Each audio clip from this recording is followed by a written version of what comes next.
మా విధానం 3 రాజధానులు అవసరం చెప్పాను నేను ఆ రోజుకి. మళ్ళీ ఈ రోజు నువ్వు అడుగుతున్నావు కాబట్టి మా పార్టీ విధానాన్ని మేము డిస్కస్ చేసుకొని చెప్తాము. ఆ రోజుకి మాది 3 రాజధానులు మా విధానం. అప్పుడు ఆ రోజుకి నేను ఈ రోజుకి మళ్ళీ పార్టీ డిస్కస్ చేసుకుని చెప్తాను.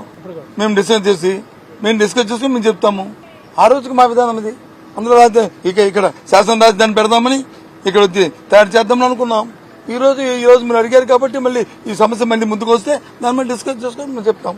నేను ఆ రోజు కూడా 1,19,000 కోట్ల రూపాయలతో వచ్చి ఈ అమరావతి డెవలప్మెంట్ ప్లాన్ పెట్టారు.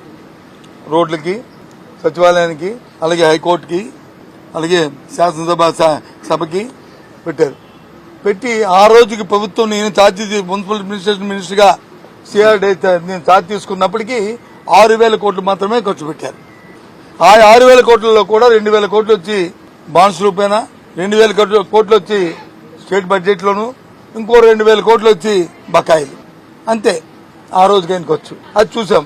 1,19,000 కోట్లు ఈ 3 సంవత్సరాలు 6,000 కోట్లు ఖర్చు పెడితే ఇదంతా ఖర్చు అవ్వాలండి, ఇదంతా కట్టాలంటే ఇంకొక 5-6 సంవత్సరాలు పడుతుంది.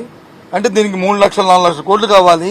మనకు అంత ఆర్థిక స్తోమత ఉందా మన ప్రభుత్వానికి అనేది ఆలోచన చేసుకొని డిస్కస్ చేసుకున్నప్పటికీ ఒక 6 నెలలు 8 నెలలు అయింది. అప్పుడు వచ్చి వాళ్ళు ఏదో చూడడానికి ఇటు వస్తా అన్నారు. వాళ్ళు వస్తాను చూసుకొని నాతో ఎవరో మీలాంటి పత్రికా సోదరుడు అడిగారు నాకు ప్రెస్ కాన్ఫరెన్స్ లో. ఏం చూస్తారా ఇక్కడ ఏముందయ్యా చూడడానికి? వాళ్ళు ప్రభుత్వంలో 6,000 కోట్లు కూడా కనీసం ఖర్చు పెట్టి 1,19,000కి కనీసం ఒక 20,000 కూడా ఖర్చు పెట్టలేండి. 6,000 ఖర్చు పెట్టిన దానికి ఏం చూస్తుంది? ఇది మా సైడ్ ఉన్న నాన్వీళ్ళ లాగా సామెతలాగా ఏముంది వల్లగాళ్ళ శ్మశానంలాగా ఉంది, ఇక్కడ ఏం చూస్తారా వీళ్ళు వచ్చేది అని చెప్పాను. ఆ రోజు నేను అనలేదే, సందర్భం బట్టి ఆ మాట అన్నాను తప్ప నేను మొత్తాన్ని నేను శ్మశానం అనే ఉద్దేశం నాది కాదు.